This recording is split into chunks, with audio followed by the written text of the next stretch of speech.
자, 할렐루야. 아멘.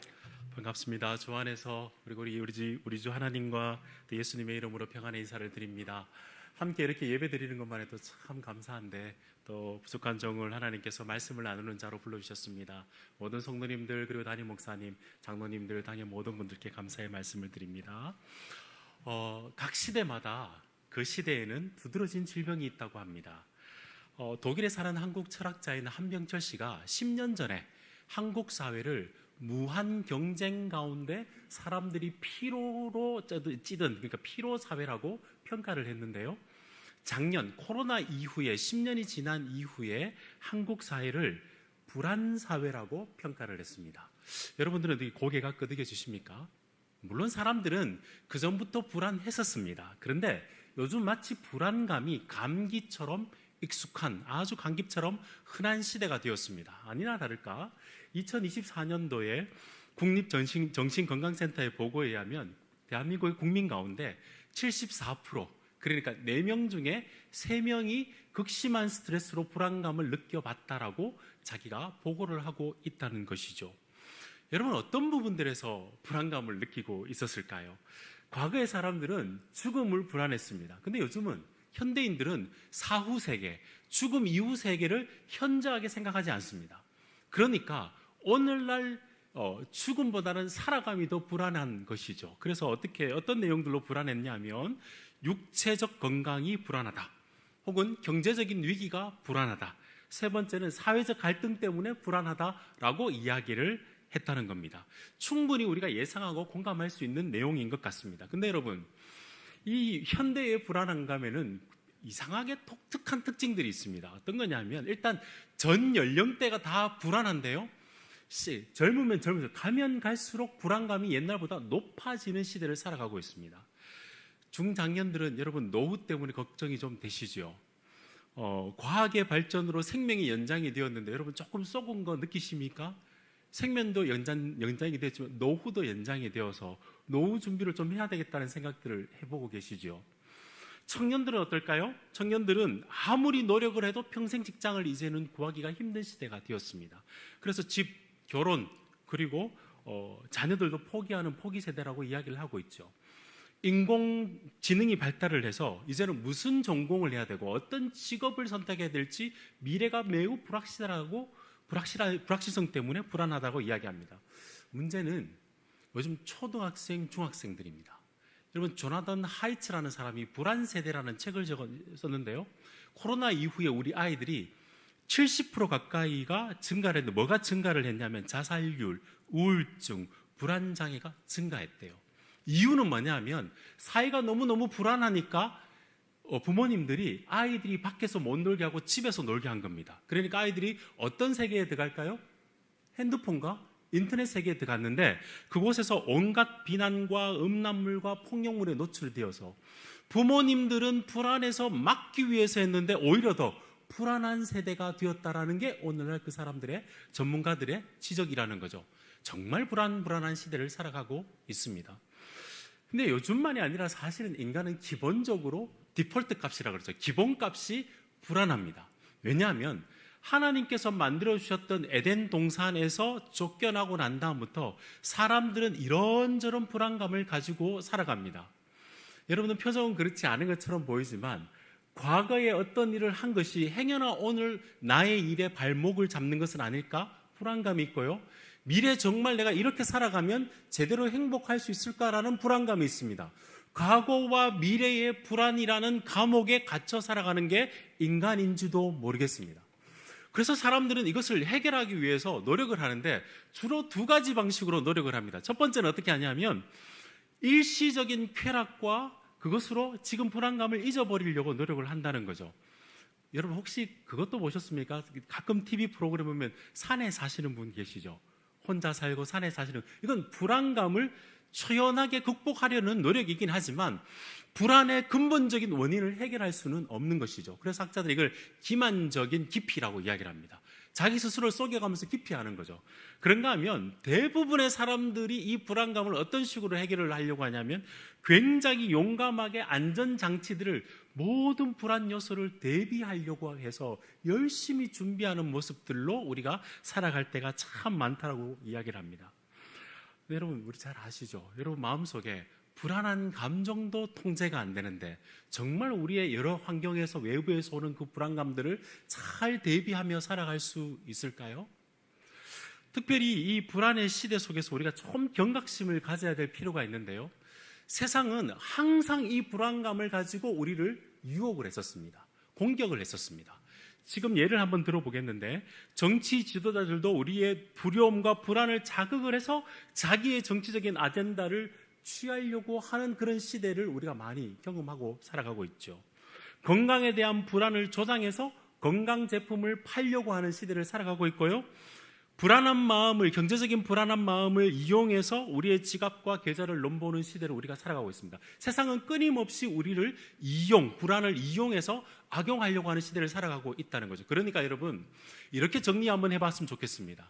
우리가 이 땅 가운데 불안한 시대를 살아가고 있는데 이 불안을 회피하거나 철저하게 내가 대비하거나 혹은 세상의 방식으로 나를 이용하려는 세상 속에서의 그 방식을 따라가지 않고 이 불안을 이기려고, 이 불안을 극복하기 위해서는 하나님께서 우리가 불안할 수밖에 없지만 우리에게 주신 평강을 약속하신 하나님의 방식과 예수님의 처방을 우리가 들어볼 필요가 있는 것이죠. 특별히 불안한 시대일수록 우리가 이 말씀을 조금 더 깊이 생각해보며 들을 필요가 있다고 저는 생각해 봅니다. 오늘 읽어본 말씀은 예수님의 산상보훈 가운데 우리가 익히 잘 아는 말씀입니다. 이 말씀은 그러므로라고 시작을 하고 있죠. 앞에 있는 내용에 연결해서 지금 이 말씀, 불안과 염려에 대해서 말씀하고 계신데, 앞에 있는 말씀이 무슨 말씀이냐면 하나님과 재물을 겸하여 섬길 수 없다라고 이야기하고 곧바로 불안과 염려 이야기를 하고 계십니다. 이 두 가지가 연결된다는 거죠. 하나님을 제대로 섬기려고 그러면 세상은 이 불안감을 가지고 우리를 이용하거나 악용하려고 하고, 하나님을 제대로 섬기지 못하고 세상의 것들을 겸하여 섬기면 신자들의 마음속에 금방 떠오르는 주제가 염려와 불안일 때가 참 많다는 겁니다. 그래서 주님께서 이 불안과 염려에 대한 문제를 이야기하면서 오늘 본문에서는 아주 직접적으로 3번이나 염려하지 말라, 염려하지 말라, 염려하지 말라 3번 아주 단도직입적으로 우리에게 명령했습니다. 여러분, 제가 여러분에게 한번 질문해 볼게요. 여러분, 거짓말하지 말고 도둑질하지 말라, 이런 명령을 들으면 외적으로 드러나는 명령이기 때문에 굉장히 우리가 무게감 있게 받습니다. 염려하지 말라는 이 예수님의 명령은 내적인 명령인데 여러분 어떻게 느껴지십니까?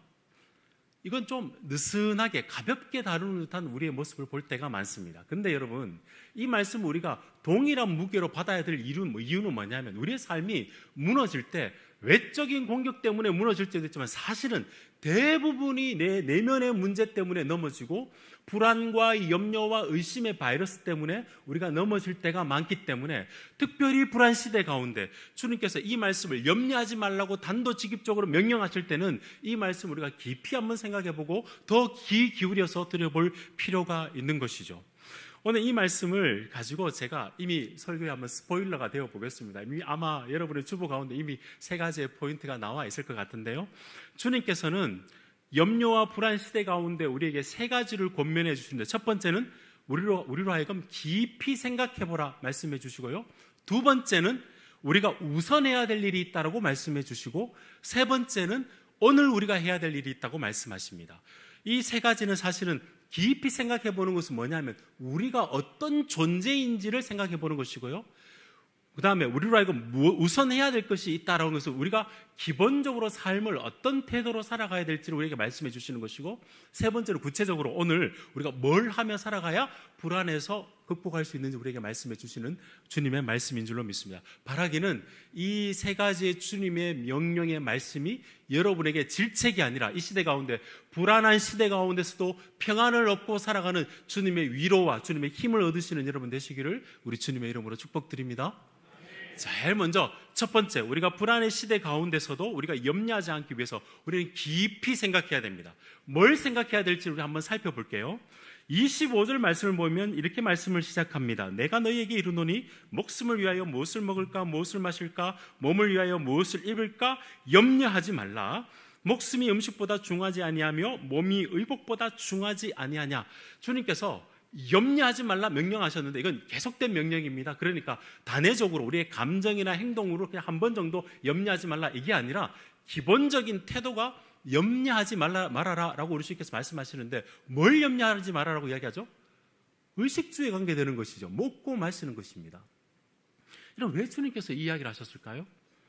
우리는 기본적으로 민생고 의식주를 염려하지 않을 수가 없죠. 항상 생각하고 계시지 않습니까? 우리 집사람 항상 뭘 먹을까? 항상 생각하던데 성경에 우리 삶에서 필요한 물질이 다 나쁜 것으로 이야기하지 않습니다. 신자라고 형편없는 식사와 다 헤어진 옷과 단칸방에 살라고 이야기하지 않습니다. 근데 왜 주님께서는 탁 집어서 의식주를 염려하지 말라라고 이야기를 하셨을까요? 기본적으로 우리가 하는 대부분의 염려가 눈에 보이는 의식주와 관련된 염려인데 우리는 의식주의 주인으로 살아가야 되는데 자칫 잘못하면 항상 그것만 생각하다가 의식주의 노예로 살아가기가 쉽기 때문에 주님께서 이 문제를 이야기하시며 너무 당연한 것 같지만 주님께서 뭐라고 이야기하시냐면 너희에게 생명과 몸을 주셨는데 먹을 거와 입을 것 때문에 너희의 삶의 가치가 거기에 있다 생각하지 말라. 너희는 의식주보다 더 큰 생명의 가치와 너희의 삶의 가치가 있다는 것을 생각하며 살아가라고 주님께서 우리에게 이 말씀을 주시는 줄로 믿습니다. 우리가 먹고 마시는 것에 의해서 끌려 살다가 눈에 보이는 물질주의와 능력주의와 성공주의에 있어서 그 의식주의 먹잇감으로 살지 말고 너희에게는 더 큰 가치가 있다는 것을 기억하며 살아가라고 주님께서 말씀하시고 실물 교육을 우리에게 해주시는데요. 26절과 28절을 보시면 주님께서 공중의 새를 보고 생각하라 이야기하시고 들의 백합화를 보고 깊이 생각해보라고 우리에게 이야기하십니다. 그럼 사실 이 새는 누가복음을 보시면 까마귀예요. 여러분 까마귀는 길조입니까? 흉조입니까? 흉조이죠. 예, 그리고 본문에서는 고고한 백합화, 우리는 백합화 그러면 릴리라고 고고한 백합화를 생각하기가 쉽지만 이스라엘 지역에서는 이건 아네모네라고 들풀입니다. 그러니까 30절 말씀을 보시면 오늘 있다가 내일 아궁이에 던져지는 들풀도 하나님께서 입히신다 하시죠. 주님께서는 새와 풀을 가지고 뭘 생각하라고 하시는 걸까요? 그냥 보는 게 아니라 뭘 생각하라고 하셨냐면 창조물도 주님께서 기르시고 입히시는데 창조물을 다스리기 위해서 우리에게 몸과 생명을 주신 우리들을 지키시고 기르지 아니하겠느냐라고 주님께서 우리에게 물어보고 계시는 거죠. 특별히 26절과 32절 말씀을 제가 여러분에게 한번 읽어봐 드리겠습니다. 공중의 새를 보다 심지도 않고 거두지도 않고 창고에 모아들이지도 아니하되 뭐라고요? 너희 하늘 아버지께서라고 이야기하고 있습니다. 32절 이는 다 이방인이 구하는 것이라 너희 하늘 아버지께서 단순히 창조주일 뿐만 아니라 아버지인 내가 너희를 책임진다라고 주님께서 이야기하시면서 의식주를 염려하지 말라 주님께서 말씀하고 계시는 거죠. 여러분 오해하지 마십시오. 그러니까 이 말씀은 우리가 그냥 주어진 대로 먹고 입고 염려하는 감정 가지지 말고 주어진 대로 살아가며 그냥 무책임한 삶을 살아가라고 그 말씀 우리에게 조장하는 말씀이 아닙니다. 간혹 여러분 기도 제목 나누다 보면 그런 분들 있으시죠. 하나님께서 다 알아서 해 주실 거야. 그 말씀이 때로는 상처받을 때가 있죠. 다 맞는 말인데 오히려 무책임하게 느껴질 수도 있지 않습니까? 염려라는 것이 여러분 긍정적으로 작용할 때도 있습니다. 여러분 우리 자녀들의 미래가 염려되어서 책임감이 있기 때문에 우리 자녀를 위해서 기도하는 것 아니겠습니까? 교회를 위해서 기도하는 것도 걱정과 염려, 나쁜 의미의 걱정과 염려가 아니라 그 교회가 잘 되도록 하기 위해서 책임감을 가져서 기도하는 것 아니겠습니까? 이런 측면에서 예수님도 그렇게 하셨어요. 제자들을 파송했을 때 마치 이리 가운데 양을 보내는 것 같다고 주님께서 염려하셨죠.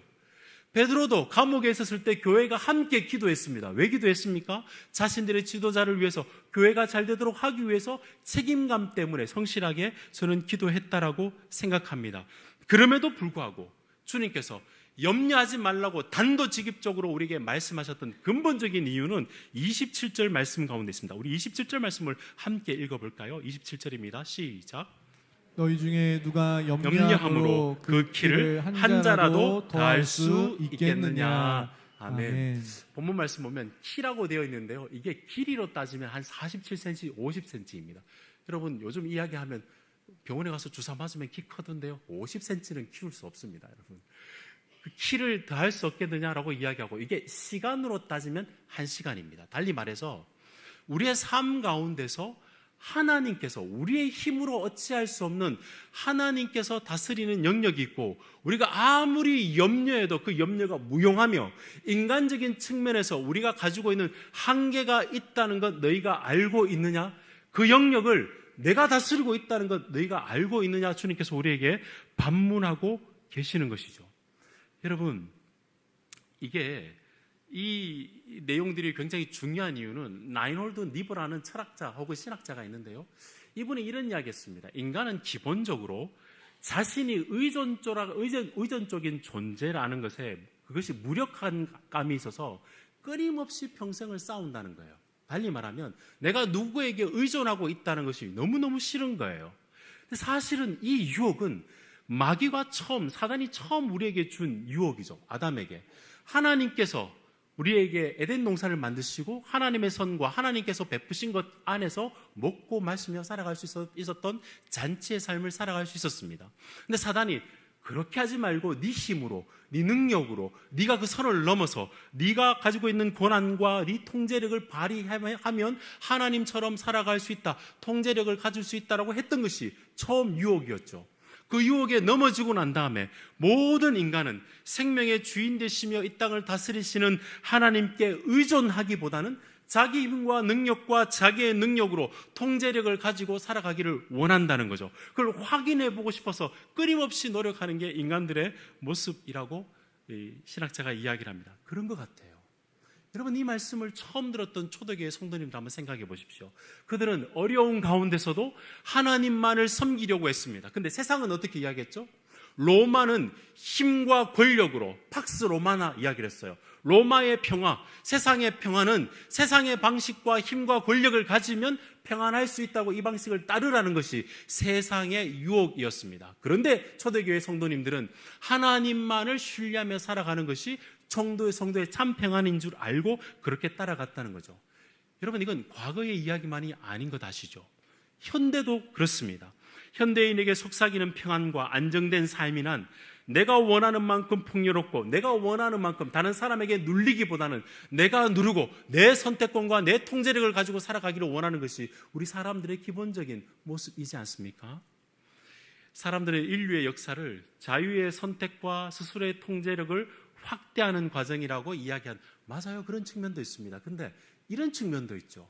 자유를 누리다 보니까 우리 마음속에 욕망이 커져가지고 욕망의 거미줄에 걸려가지고 더 제한되고 더 불안한 우리의 삶을 살아가고 있지 않습니까? 사람들이 능력이 있어서 AI와 로봇을 만들었는데 내가 그걸 통제할 수 있을 것 같은데 가만히 생각해보면 여러분 요즘 유튜브나 보시면 알고리즘에 내가 통제당하고 있죠. 무력감 가운데 내가 통제당하는 삶, 통제력이 있어 보이지만 당하는 삶을 우리가 살아가는 것이 인간의 기본적인 모습이라고 우리에게 이야기하고 있는 거죠. 주님께서는 인정하라고 우리에게 말씀합니다.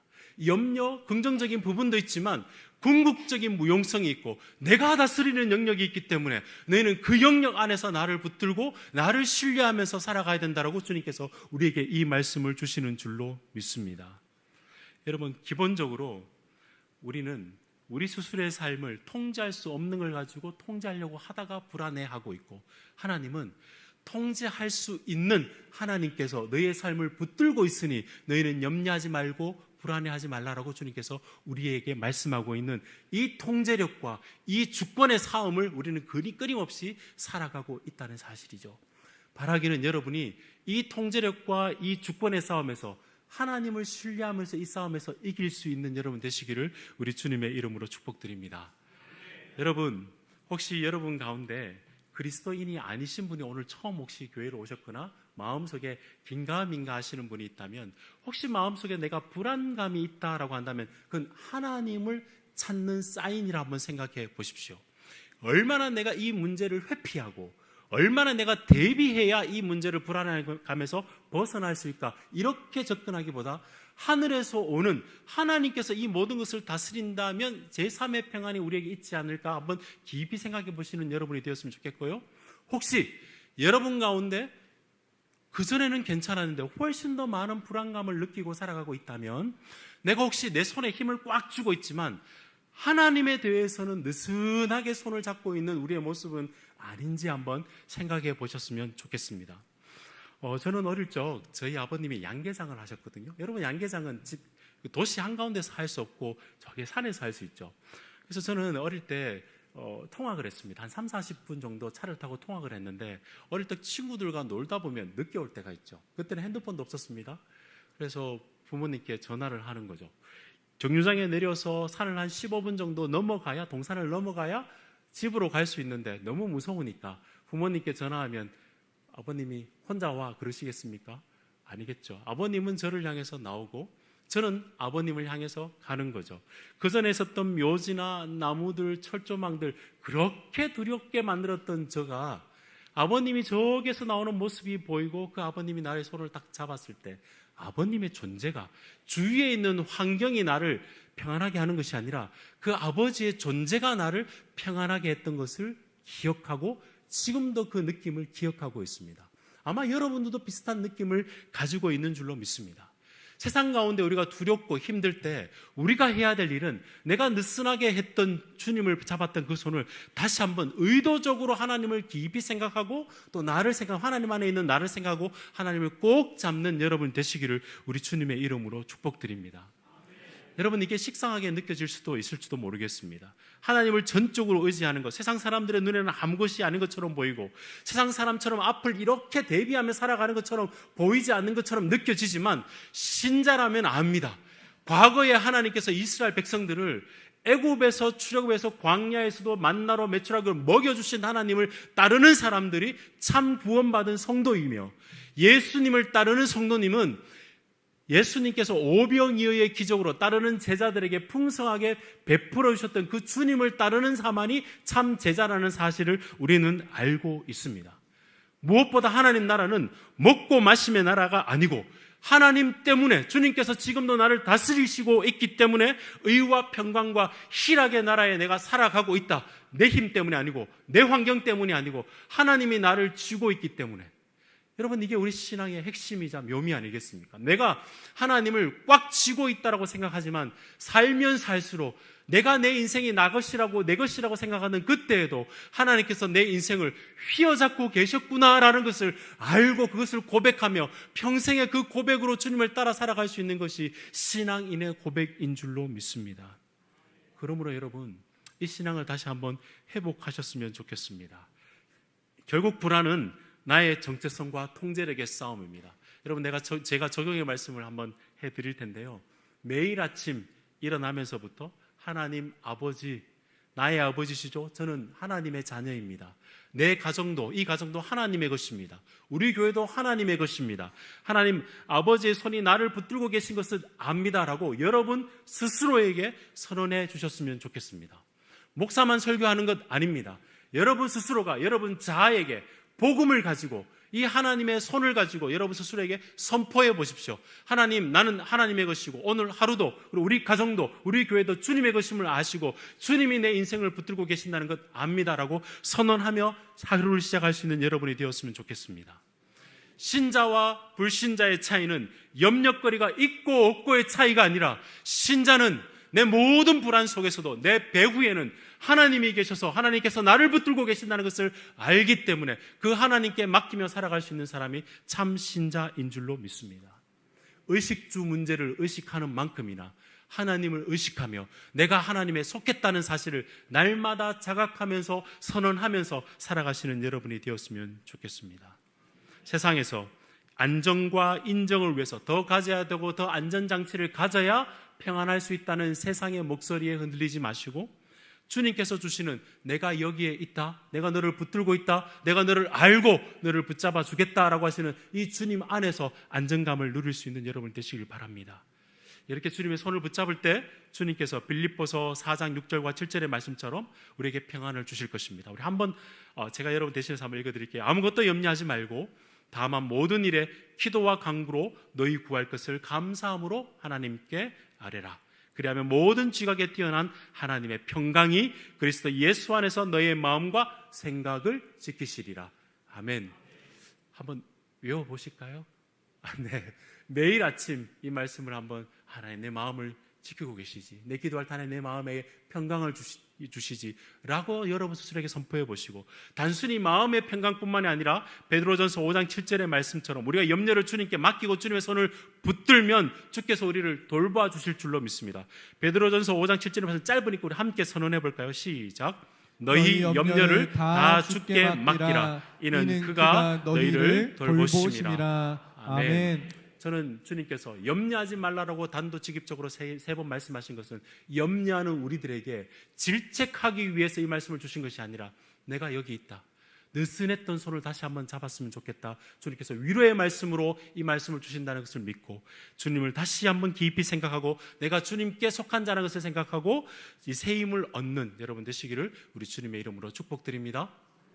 자, 그리고 두 번째, 이렇게 내가 깊이 내가 하나님을 생각하고 내가 하나님께 속한 정체성을 한번 생각해 보고 난 다음에 우리가 우선적으로 해야 될 일이 있다고 하는데요, 우리 33절 말씀을 한번 함께 읽어보겠습니다. 33절입니다. 시작. 그런즉 너희는 먼저 그의 나라와 그의 의를 구하라. 그리하면 이 모든 것을 너희에게 더하시리라. 아멘. 여러분, 이 말씀에서 방점은 먼저입니다. 사실 우리가 살아가면서 추구하고 구할 것이 참 많죠. 하나님께서도 이 모든 것을 우리 주님은 다 알고 계십니다. 그런데 그 모든 것을 추구해야 될 것들 다 압니다. 우리가 살아가면서 미래를 위해서 계획도 짜고 돈도 모으고 자녀를 위해서 교육도 하고 해야 될, 추구해야 될 것들이 많지만 먼저 하나님의 나라와 그 의를 구하라라는 것에 주님의 강조점이 있다는 것을 기억하시면 좋겠습니다. 그런데 여러분, 먼저 그의 나라와 그의 의를 구하라는데 그게 뭘까요? 하나님의 나라와 그 의를 구하라는 게 저는 특별하게 뭐를 하라라고 주님께서 우리에게 말씀을 한 것은 아닌 것 같아요. 왜냐하면 제자고 하나님 나라의 백성이라면 하나님의 나라와 법도에 따라서 공의를 따라서 하나님의 마음을 따라하면서 살아가는 것이, 그것이 하나님 나라를 살아가는 것이기 때문입니다. 한마디로 말해서 하나님 나라 백성답게 살아가는 것이 하나님의 나라와 의를 구하는 거라 저는 생각합니다. 근데 문제는 하나님 나라의 백성 따라 살아가면 이 모든 것을 다하여 주신다는 것을 우리가 잘못 오해할 때가 굉장히 많습니다. 여러분 어떻게 이해를 하십니까?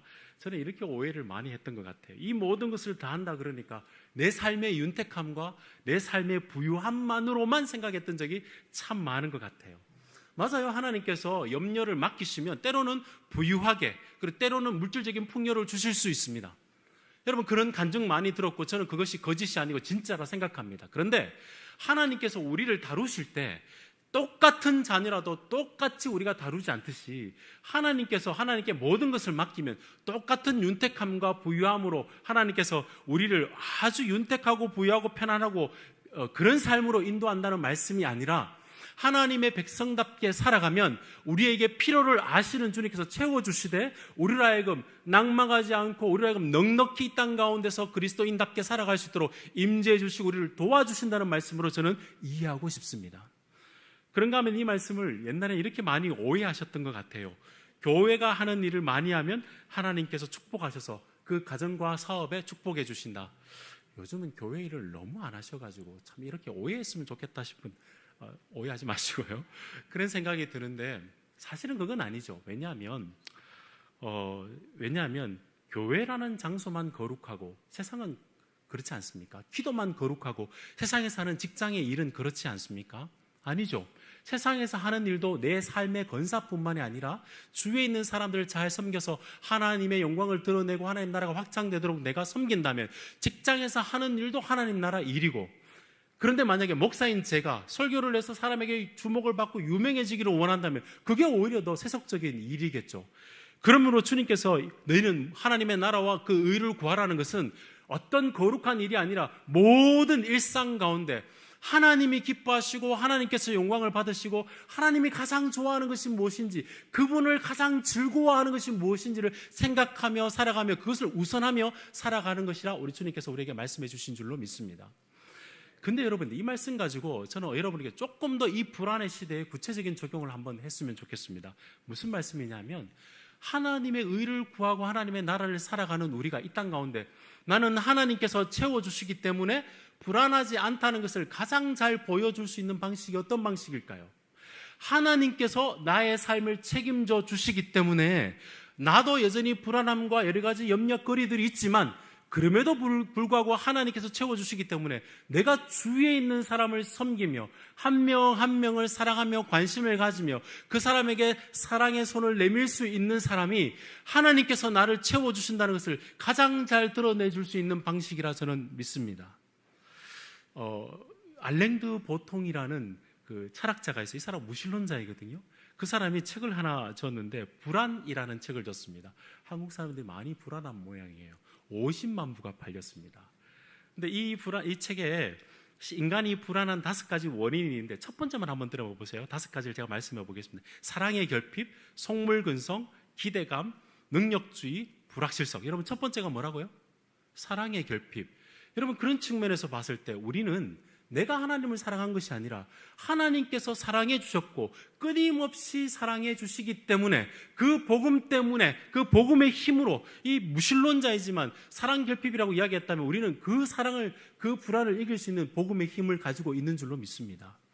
그런데 이 사람이 했던 이야기의 재밌는 부분은 지금부터입니다.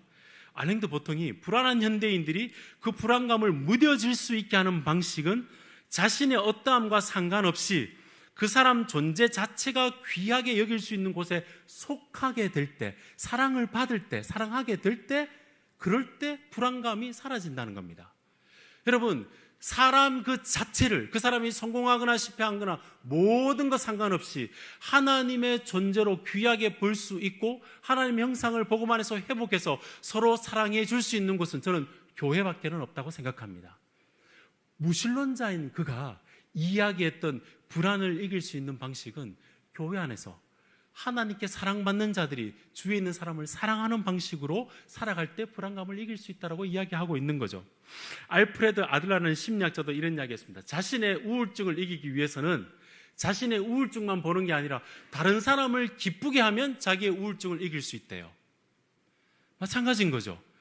온 세상 내가 사랑해야 된다는 말로 죄송합니다. 퉁치지 마시고 하나님께서 나를 사랑하셨다면 이 땅 가운데 내가 눈에 보이는 사람 한 명 한 명을 구체적으로 사랑해 나갈 때 마치 내 상처의 불안감을 짐승이 핥듯이 계속 자기의 불안감만 생각하는 것이 아니라 나를 책임주시는 하나님이 계시기 때문에 이제는 내가 주위에 있는 사람에게 구체적으로 사랑의 손과 공감의 손을 내밀 때 불안감을 이길 수 있다고 주님께서 우리에게 이야기하고 계시는 줄로 믿습니다. 저는 하나님 나라와 그 의를 구하라는 말씀을 들을 때마다 한 목사님이 생각납니다. 저는 그 목사님의 이름을 몰라요. 근데 그 목사님은 저희 학교에 와서 채플에서 설교를 하셨거든요. 근데 이런 내용이었습니다. 40년 동안 목회를 하셨는데 시작할 때 성도님들이 8명이었대요. 8 맞나요? 8명이었답니다. 마칠 때도 성도가 8명이었어요. 그래서 성도님들이, 그 학생들이 이렇게 의아하게 이렇게 쳐다봤습니다. 근데 목사님이 이렇게 이야기하는 거예요. 앞에 8명은 하나님께서 데리고 가셨고, 천국으로 데리고 가셨고, 나머지 8명은 그들의 자녀들입니다. 하나님께서 나에게 맡기셔서 제가 40년 동안 섬기고 있습니다. 그러면서 목사님이 이렇게 이야기하셨어요. 여러분들, 제가 실패한 목사입니까? 여러분 살면서 그 목사님 불안하고 염려하지 않았을까요? 다 있겠죠. 근데 그럼에도 불구하고 그분이 그 삶 속에서 그것을 이길 수 있고 그곳에서 살아갈 수 있었던 것은 실패한 목사가 아니라 사랑이 많은 목사였던 거죠. 하나님 나라에서 작은 자일까요? 저는 그 사람이 진짜 큰 자일지도 모르겠다는 생각을 해봅니다. 성경에서 불안과 두려움의 해결책이 소망과 용기처럼 이야기하고 있지만 사실은 아니고요. 요한 1서 4장 18절을 보시면 불안을 이길 수 있는 것은 사랑을 실천하는 것이라고 이야기하고 있습니다. 요한 1서 4장 18절 사랑 안에 두려움이 없고 온전한 사랑이 두려움을 내어 쫓나니. 베드로전서 1장 22절 말씀 너희가 진리를 순종함으로 너희 영혼을 깨끗하게 하며 거짓 없이 형제를 사랑하기에 이르렀으니 마음으로 뜨겁게 서로 피차 사랑하라. 여러분, 이 땅 가운데 불안을 이길 수 있는 것은 내 불안을 끊임없이 묵상하는 것이 아니라 주위에 있는 사람을 여러 사람이 아니고 한 명 한 명에 관심을 가지고 공감을 가져주고 힘들지요, 어렵지요. 그 사람들을 붙잡아주는 그 사랑을 실천할 때 내 불안을 이길 수 있는 줄로 믿습니다. 여러분, 그러므로 예배 가운데 여러분이 가져왔던 모든 염려의 보따리 리스트들은 조금 주님께 맡기시고, 여러분이 이 교회에서 나갈 때는 내가 이번 주에는 우리 아내를, 우리 남편을, 우리 자녀를, 우리 교회 직장에서 이 사람을 어떻게 하면 기쁘게 할 수 있을까, 그 실천의 리스트를 가지시고 한번 나가보셨으면 좋겠습니다. 내가 여러분을 사랑하겠습니다, 티내지 마시고요, 그냥 한번 괜찮으시죠? 요즘 삶 어떻습니까? 제가 있잖아요. 뭐 어려운 거 있으면 이야기해 보십시오. 그렇게 하나씩 사랑을 실천해 나갈 때 내 마음속에 있는 두려움을 주님께서 책임져 주실 뿐만 아니라 주님의 사랑으로 주위에 있는 사람에게 평강을 전할 수 있는 도구가 될 수 있을 줄로 믿습니다. 마지막 세 번째입니다. 빨리 정리하도록 하겠습니다. 마지막 세 번째는 본문 말씀 보시면 34절의 말씀으로 끝납니다. 34절 말씀 제가 여러분 대신해서 읽어볼게요. 그러므로 내일 일을 위하여 염려하지 말라. 내일 일은 내일이 염려할 것이요 한날의 괴로움은 그날로 족하니라. 사실 여러분, 저는 33절로 끝났으면 좋겠다는 생각을 어릴 적에 많이 했습니다. 이 모든 것을 다하여 주시리라, 아멘 하면 좀 깔끔할 것 같잖아요. 근데 내일을 염려가 있대요. 내일 염려를 맡기라 그러고 오늘의 괴로움도 있다고 합니다. 근데 그 괴로움이 족하다라고 하시는데, 저는 시간이 지나면 지날수록 이 말씀이 정말 하나님이 우리를 알고 계시는구나, 그래서 우리의 삶 속에 작동하는, 역사하는 말씀으로 이 말씀 주셨구나라고 깨닫습니다. 왜 그럴까요? 만약에 내일 일은 내일 염려할 것이오라는 말씀이 없었다면, 이 모든 것을 다하여 주시라 그러면 우리는 불안을 굉장히 가볍게 다룰 겁니다. 하나님께서 다 책임져 줄 건데 왜 불안해? 라고 이야기할 때가 많겠죠. 그렇지 않습니다. 하나님 나라가 이 땅 가운데 완벽하게 이루어지지 않았기 때문에 여전히 우리 가운데는 삶의 엉겅퀴와 삶 속에 여러 가지 가시덤불이 있어서 삶이 녹록지가 않습니다. 불안에 대한 현실들을 주님께서 직시하라고 이야기하고 계시는 거죠. 동시에 34절에 한날의 괴로움은 그날의 족하다라는 말이 위로의 말씀이 없었다면 하나님 믿는다고 뭐 이래? 라고 이야기할지도 모르겠지만 주님께서 이건 약속의 말씀으로 우리에게 주신 겁니다. 무슨 뜻일까요? 한날의 괴로움은 그날로 족하다는 말은 그날의 괴로움을 이길 수 있는 한날 한날의 하나님의 은혜를, 새로운 은혜와 새로운 힘을 날마다 너희에게 베풀어 주시겠다는 말씀으로 저는 들린단 말입니다. 그날의 괴로움을 넉넉히 이길 수 있는 것은 괴로움에 함몰되지 말고 그것을 이길 수 있도록 주께서 새로운 힘과 새 능력을 줄 테니 너는 나를 바라보고 한 걸음 한 걸음 살아갔으면 좋겠다라고 우리에게 말씀하고 있다는 것입니다. 삶 가운데 불안이 없는 사람이 누가 있겠습니까? 그러나 그 불안을 직시하되 불안에 회피하거나 불안으로 너희가 대비하는 것이 아니라 내가 주는 힘으로 한 걸음 한 걸음 살아가며 이길 수 있는 너희들이 되었으면 좋겠다, 주님께서 말씀하고 계신다는 거죠. 앞서 제가 저희 아버님이 저를 손을 잡았던 이야기를 했다면, 제가 말씀을 정리하면서 여러분, 이 34절의 말씀은 제가 아들과 손을 잡았던 이야기와 놓았던 이야기를 조금 드리고 싶습니다.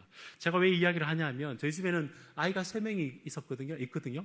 근데 3명이 지금은 다 컸지만 어릴 때 이 아이와 함께 마트를 가면 항상 손이 부족했습니다. 3명이니까요. 그때 그 화장실 간다 그러면 가장 큰 일이었습니다. 근데 큰아이가 좀 크고 난 다음에 화장실을 간다 그래서 제가 훈련을 시킨 적이 있습니다. 이제 너는 혼자 갔다 와. 내가 여기 있을게. 라고 이야기를 했더니만 아이가 쭈뼛쭈뼛했습니다.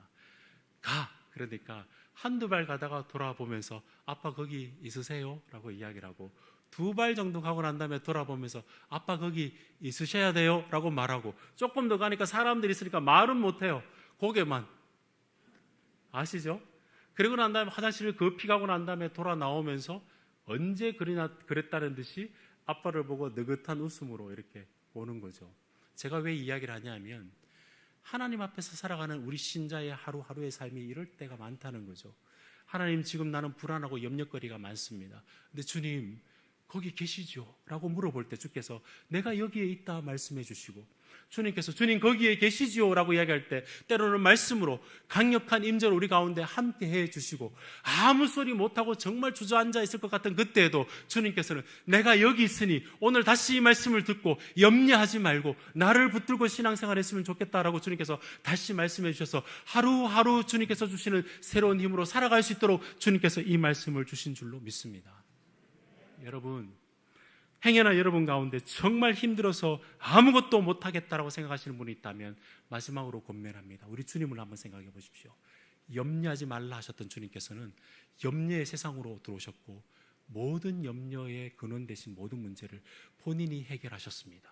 이 땅에 오셔서 돌이 떡덩이가 되는 첫 번째 시험에서 주님은 자기 자신의 이름을 위해서 바꾸지 않으셨어요. 근데 오병이어의 기적, 우리로 하여금 배고픈 우리를 위해서는 주님께서는 엄청난 이적을 베풀어 주셨습니다. 주님은 우리의 삶에 대해서 관심이 굉장히 많으신 분입니다. 주님은 우리의 불안의, 궁극적인 불안의 문제, 죽음과 모든 고통과 고뇌의 문제를 다 아십니다. 그분이 십자가에서 나의 하나님 어찌하여 나를 버리셨습니까? 라고 외쳤어요. 사실은 아버지이기 때문에 나의 아버지 외쳤어야 되는데 나의 하나님 외치신 이유는 그분이 나의 자리에서, 내가 원래 버려져야 될 그 자리에서, 내 자리에서 주님께서 아버지라 부르지 않고 하나님이라 부르셔서 그분이 버려짐을 당함으로 인해서 내가 영원한 자녀가 되었단 말입니다. 그래서 주님께서는 내가 너의 손을 붙들고 내가 너의 염려를 알고 너의 모든 것을 알고 너와 함께 하겠다고 주님께서 나는 너의 손을 놓치지 않겠다고 우리에게 말씀하고 계시는 것이죠. 예수님 때문에 과거에서 모든 불안에서 벗어날 수 있고 예수님 때문에 미래의 불안에서 벗어날 수 있는 겁니다. 사랑하는 여러분, 제자들이 주님을 따라다닐 때 풍랑이 있었습니다. 한 번은 풍랑 가운데서 주님께서 풍랑아 잠잠하라 말씀하셨을 때 풍랑이 잠잠했습니다. 한 번은 주님께서 함께 있지 않으셨지만 주님께서는 물 위로 걸어오셔서 내니 두려워 말라 주님께서 말씀하셨습니다. 바라기는 여러분이 이 땅 가운데 불안한 시대 가운데서도 한 손은 아들을 내어주시기까지 사랑하셨던 그 주님의 손을 붙들고 다른 한편은 주께서 나에게 맡기신 성도님들 뜨거운 사랑으로 붙드시고 양손 가득히 하나님의 평안과 내가 베푸는 나를 통해서 흘러가는 평안의 삶을 함께 누리시며 한 발짝 한 발짝 그 평안의 삶을 누리며 살아가실 수 있는 여러분 되시기를 우리 주님의 이름으로 축복드립니다.